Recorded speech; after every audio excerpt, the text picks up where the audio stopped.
I'm in the screen or not.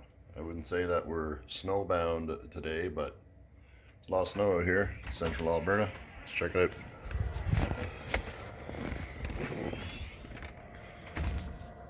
Snow shoveling to do.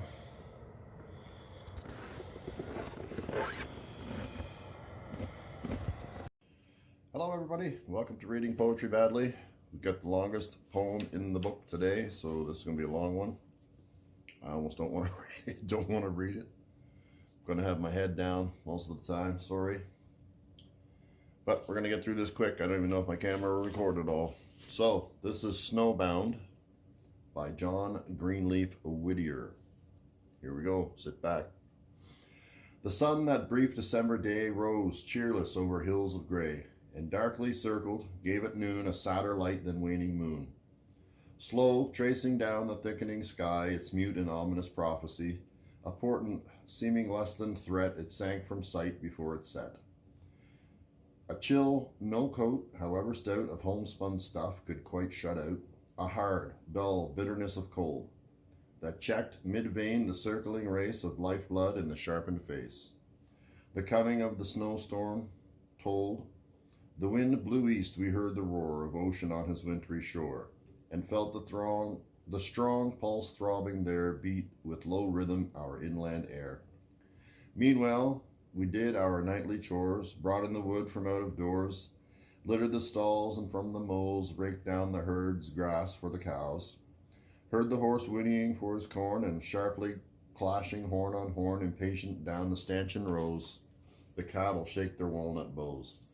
While peering from his early perch upon the scaffold's pole of birch, the cock his crested helmet bent, and down his querulous challenge sent.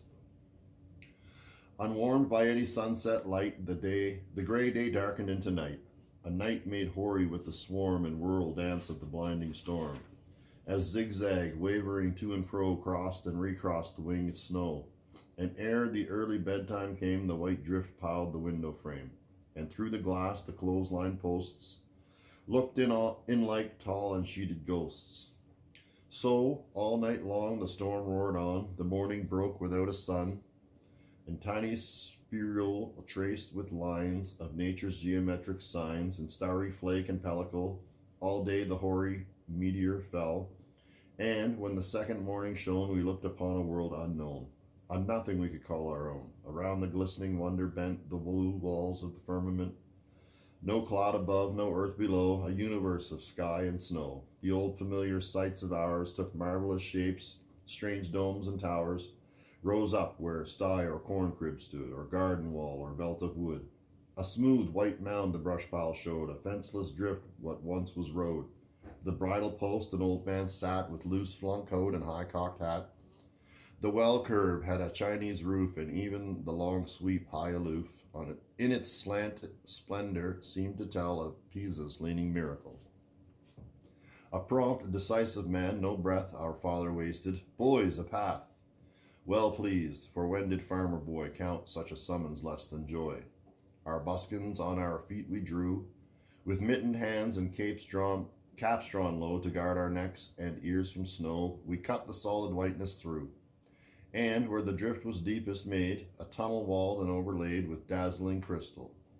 We had read of rare Aladdin's wondrous cave, and to our own his name we gave. With many a wish the luck were ours to test his lamp's supernal powers. We reached the barn with merry din, and roused the prisoned brutes within. The old horse thrust his long head out, and grave with wonder gazed about. The cock his lusty greeting said, and forth his speckled harem led. The oxen lashed their tails, and hooked in mild reproach of hunger looked. The horned patriarch of the sheep, like Egypt's Amun, roused from sleep, shook his sage head with gesture mute, and emphasized with stamp of foot. All day the gusty north wind bore the loosening drift its breath before, low circling round its southern zone. The sun through dazzling snow mist shone. No church bell lent its Christian tone to the savage air, no social smoke curled over woods of snow-hung oak. A solitude made more intense by dreary-voiced elements, the shrieking of the mindless wind, the moaning tree boughs swaying blind, and on the glass the unmeaning beat of ghostly fingertips of sleet. Beyond the circle of our hearth, no welcome sound of toil or mirth unbound the spell and testified of human life and thought outside. We minded that the sharpest ear the buried booklet could not hear, the music of whose liquid lip had been to us companionship, and in our lonely life had grown to have an almost human tone. As night drew on, and from the crest of wooded knolls that ridged the west, the sun, a snow-blown traveler, sank from sight beneath the smothering bank. We piled with care our nightly stack of wood against the chimney back, the oaken log, green, huge, and thick, and on its top the stout back stick. The knotty forestick laid apart and filled between with curious art the ragged brush. Then hovering near, we watched the first red blaze appear. Heard the sharp crackle, caught the gleam of whitewashed wall and sagging beam, till the old, rude, furnished room burst flower-like into rosy bloom. While radiant with a mimic flame outside the sparkling drift became, and through the bare-boughed lilac tree our own warm hearth seemed blazing free. The crane and pendant trammel showed, the Turk's head on the andirons glowed, while childish fancy, prompt to tell the meaning of the miracle, whispered the old rhyme under the tree when fire outdoors burns merrily, there the witches are making tea. The moon above the eastern woods shone at its full, the hill range stood, transfigured in the silver flood, its blown snows flashing cold and keen, dead white save where the some sharp ravine took shadow, or the somber green of hemlocks turned to pitchy black against the whiteness at their back. For such a world and such a night, most fitting that unwarming light which only seemed wherever it fell to make the coldness visible.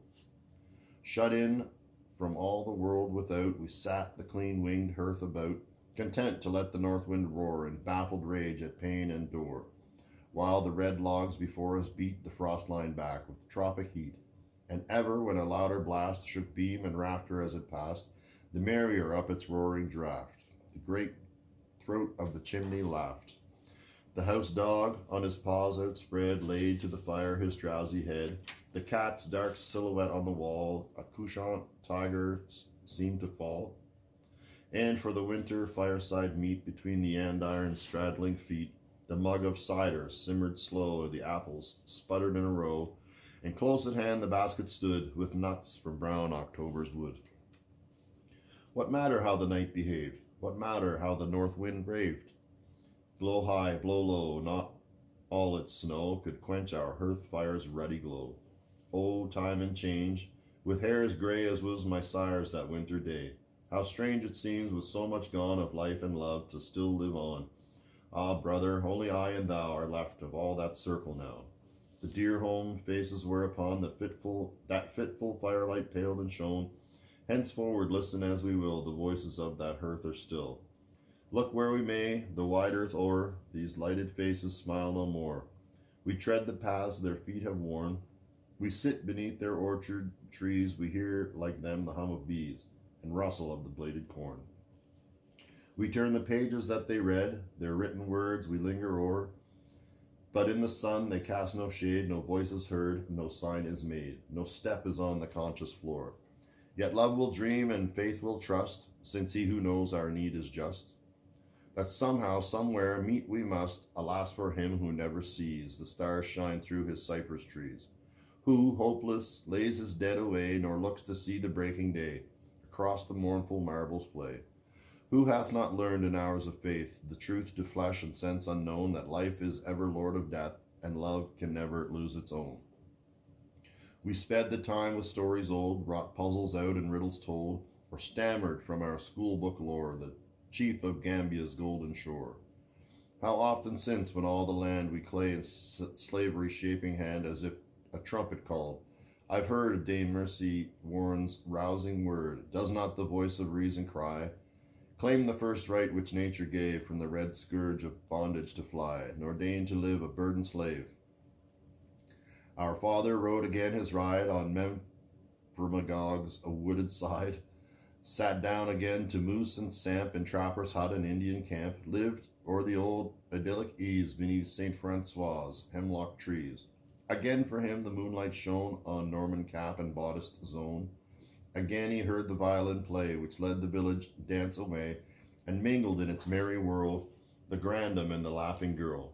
Or nearer home our steps he led, where Salisbury's level marshes spread, mile wide as flies the laden bee, where merry mowers hale and strong swept scythe on scythe their swaths along the low green prairies of the sea.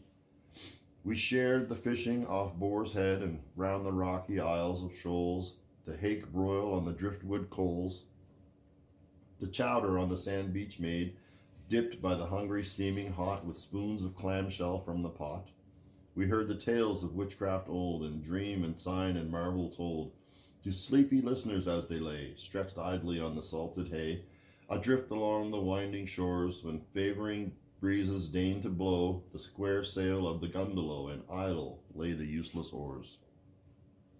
Our mother, while she turned her wheel, or run the new knit stocking heel, told how the Indian hordes came down at midnight on Concheco town, and how her own great uncle bore his cruel scalp mark to fourscore, recalling in her fitting phrase, so rich and picturesque and free, the common unrhymed poetry of simple life and country ways, the story of her early days. She made us welcome to her home. Old hearths grew wide to give us room. We stole with her a frightened look at the grey wizard's conjuring book, the fame whereof went far and wide through all the simple countryside.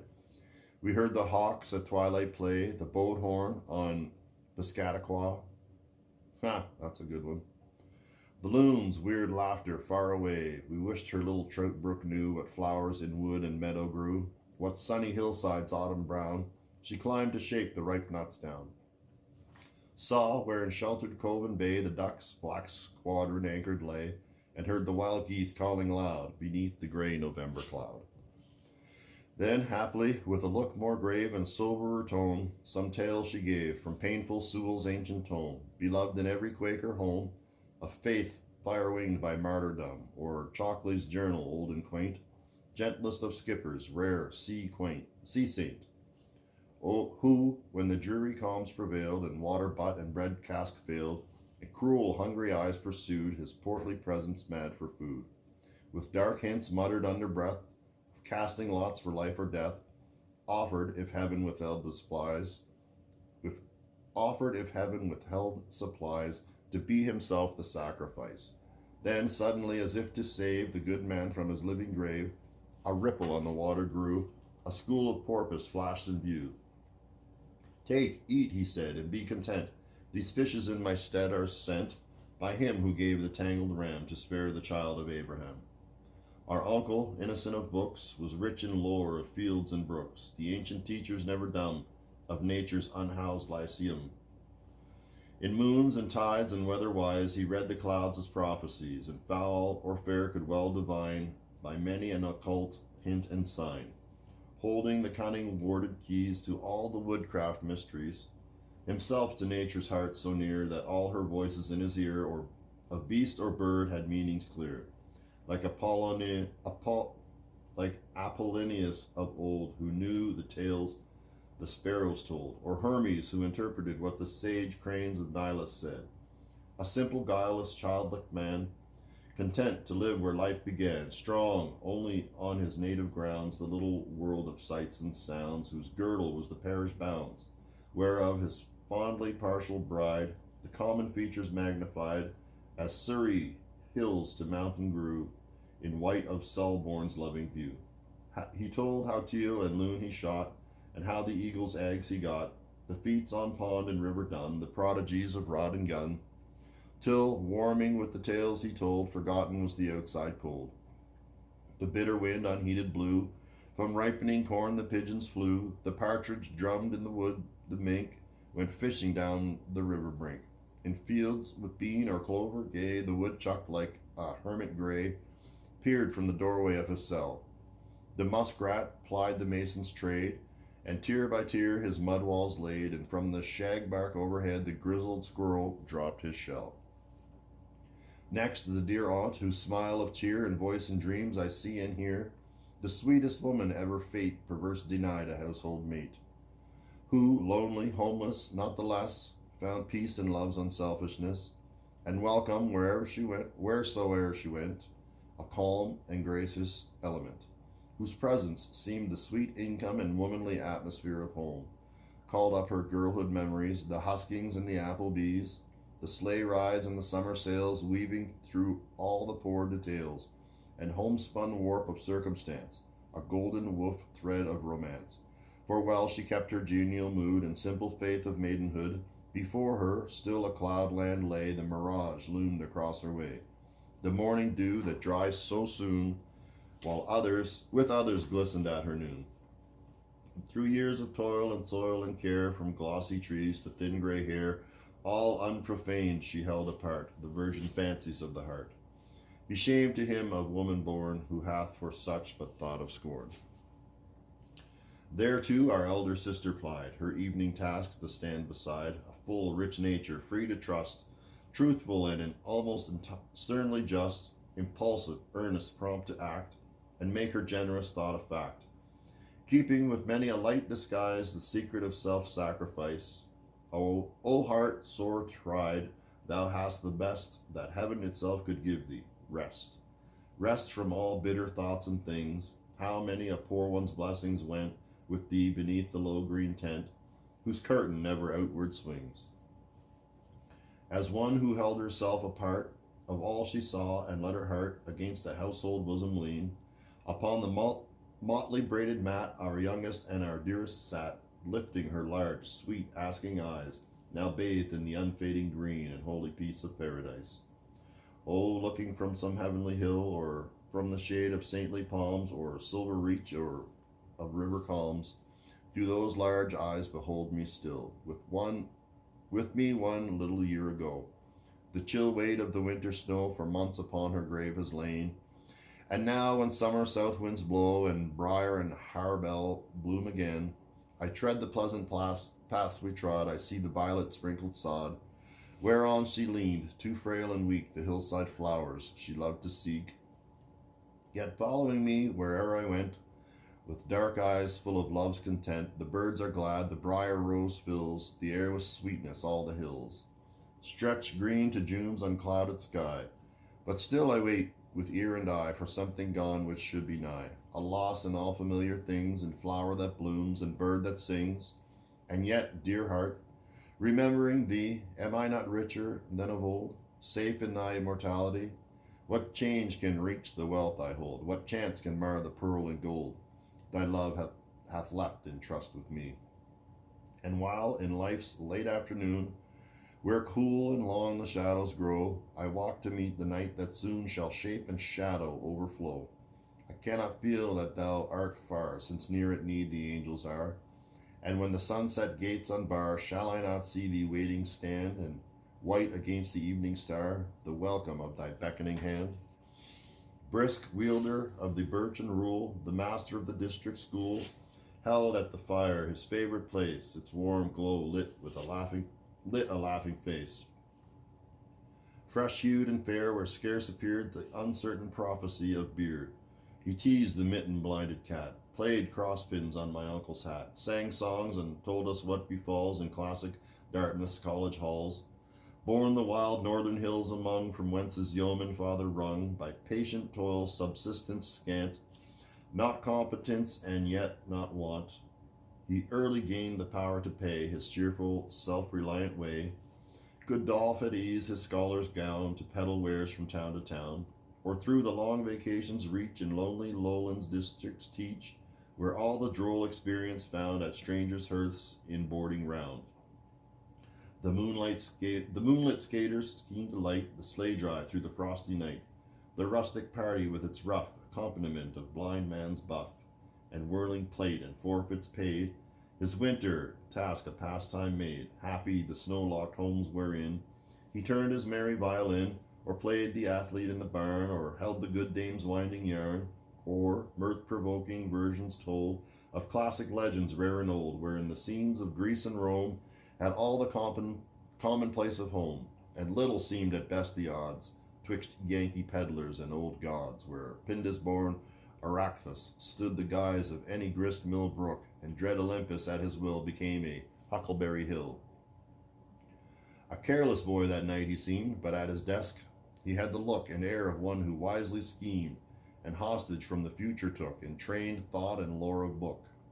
Large-brained, clear-eyed, of such as he shall freedom's young apostles be, who, following in war's bloody trail, shall every lingering wrong assail, all chains from limb and spirit strike, uplift the black and white alike, scatter before their swift advance the darkness and the ignorance, the pride, the lust, the squalid sloth, which growth, treason's monstrous growth, made murder pastime and the hell of prison tortured possible. The cruel lie of caste refute, old forms remold and substitute, for slavery slashed the freeman's will, for blind's routine, a wise-handed skill, a school house plant on every hill, stretching in radiate nerve lines thence the quick wires of intelligence, till north and south together brought shall own the same electric thought. In peace a common flag salute, and side by side in labors free and unresentful rivalry harvest the fields wherein they fought. Another guest that winter night flashed back from lustrous eyes the light, unmarked by time, and yet not young, the honeyed music of her tongue, and words of meekness scarcely told a nature passionate and bold, strong, self-concentred, spurning guide, its milder features dwarfed beside her unbent will's majestic pride. She sat among us at the best, a not unfeared half-welcome guest, rebuking with her cultured phrase our homeliness of words and ways. A certain pard-like, treacherous grace swayed the lithe limbs and drooped the lash, lent the white teeth their dazzling flash, and under low brows, black with night, rayed out at times a dangerous light. The sharp heat lightnings of her face presaging ill to him whom fate condemned to share her love or hate. A woman tropical, intense, in thought, in act, in soul and sense, she blended in like degree the vixen and the devotee, revealing with each freak or feint the temper of Petruchio's Kate, the raptures of Siena's saint. Her tapering hand and rounded wrist had facile power to form a fist. The warm, dark languish of her eyes was never safe from wrath's surprise. Brows, saintly calm and lips devout, knew every change of scowl and pout, and the sweet voice had notes more high and shrill for social battle cry. Since then, what old cathedral town has missed her pilgrim staff and gown?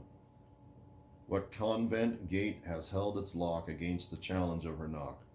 Though Smyrna's plague hushed through fairs, up sea-set Malta's rocky stairs, gray olive slopes of hills that hem thy tombs and shrines, Jerusalem, or startling on her desert throne the crazy queen of Lebanon, which, with claims fantastic as her own, her tireless feet have held their way, and still unrested, bowed and gray, she watches under eastern skies.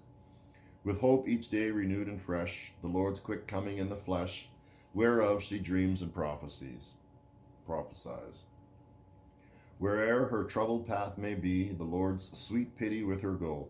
The outward wayward life we see, the hidden springs we may not know, nor is it given us to discern what threads the fatal sister spun. Through what ancestral years has run the sorrow with the woman born, what forged her cruel chain of moods, what set her feet in solitudes and held the love within her mute, what mingled sadness in the blood, a lifelong discord and annoy, water of tears with oil of joy, and hid within the folded bud perversities of flower and fruit.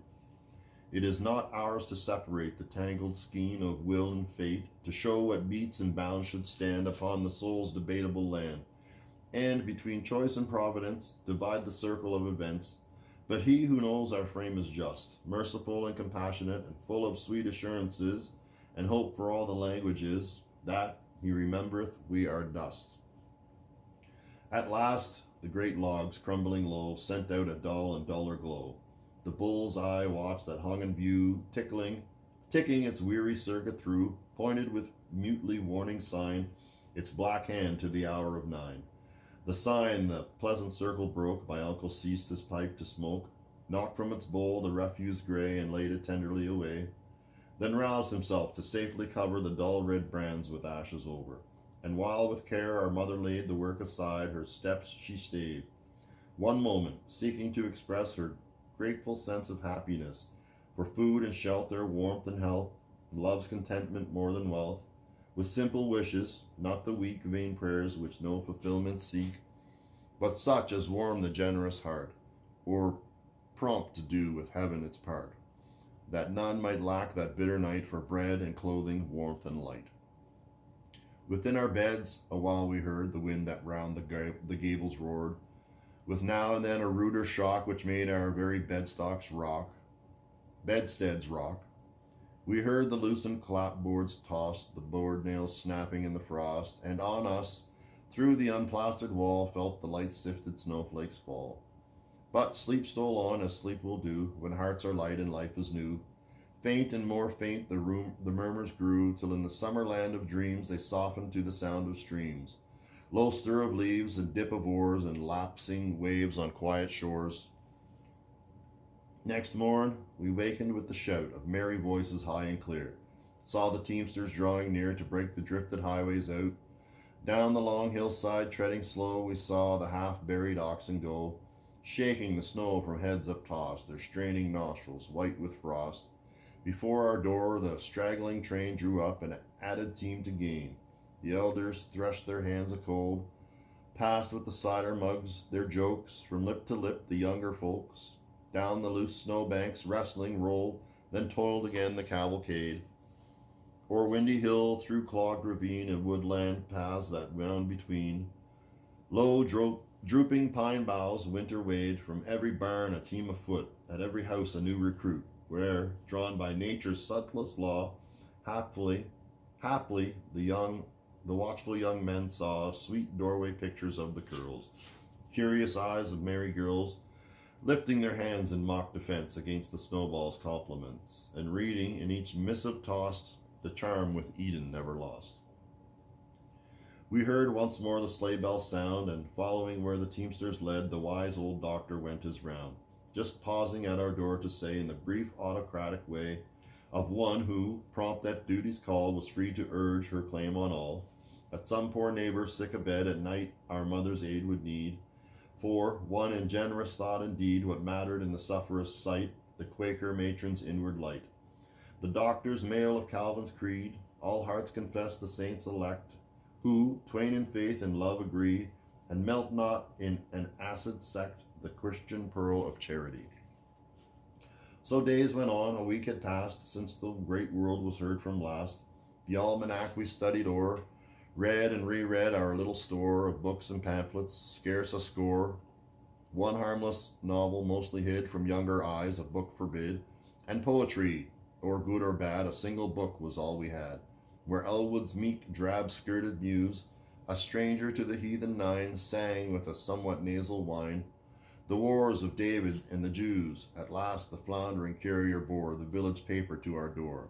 Lo, broadening outward as we read, to warmer zones the horizon spread. In panoramic length unrolled, we saw what the marvels that it told. Before us passed the painted creeks, and Daft McGregor on his raids in Costa Rica's Everglades, and up Tegeto's winding slow road Ypsilanti's Maynard Greeks. A Turk's head at each saddle bow welcomed to us its week old news, its corner for the rustic muse. Its monthly gauge of snow and rain, its record mingling in a breath, the wedding bell and dirge of death.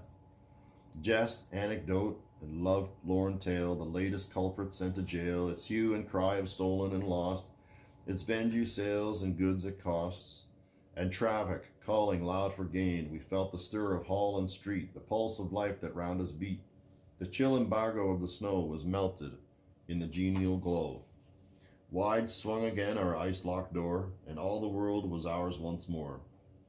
Clasp, angel of the backward look, and folded wings of ashen gray, and voice of echoes far away, the brazen covers of thy book, the weird palimpsest, old and vast, can't say that word, wherein thou hidest the spectral past, where closely mingling, pale and glow, the characters of joy and woe. The monographs of outlived years, our smile illumined or dim with tears. Green hills of life that slope to death, and haunts of home whose vistayed trees shade off to mournful cypresses.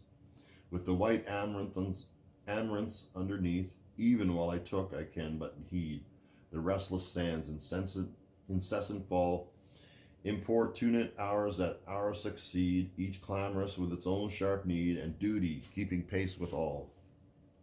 Shut down and clasped with heavy lids, I hear again the voice that bids the dreamer leave his dream midway. For larger hopes and graver fears, life greatens in these later years. The century's aloe flowers today. Yet, haply, in some lull of life, some truce of God which breaks its strife, the worldling's eyes shall gather dew, dreaming in throngful city ways of winter joys his boyhood knew, and dear and early friends, the few who yet remain, shall pause to view those Flemish pictures of old days. Sit with me by the homestead hearth and stretch the hands of memory forth to warm them at the wood fire's blaze, and thanks to untraced to lips unknown shall greet me like the odors blown from unseen meadows newly mown, or lilies floating in some pond, wood fringed, the wayside gaze beyond. The traveler owns the grateful sense of sweetness near he knows not whence, and pausing, takes with forehead bare the benediction of the air. And that was a poem called Snowbound. And it just keeps going and going and going, just like the snow when you got a shovel. It's like it never ends. Snowbound, John Greenleaf Whittier. That is number 135, I believe, in this series. And I'm glad it's over. Thank you for listening. If you stuck around for all that, have a great day. You earned it. So long.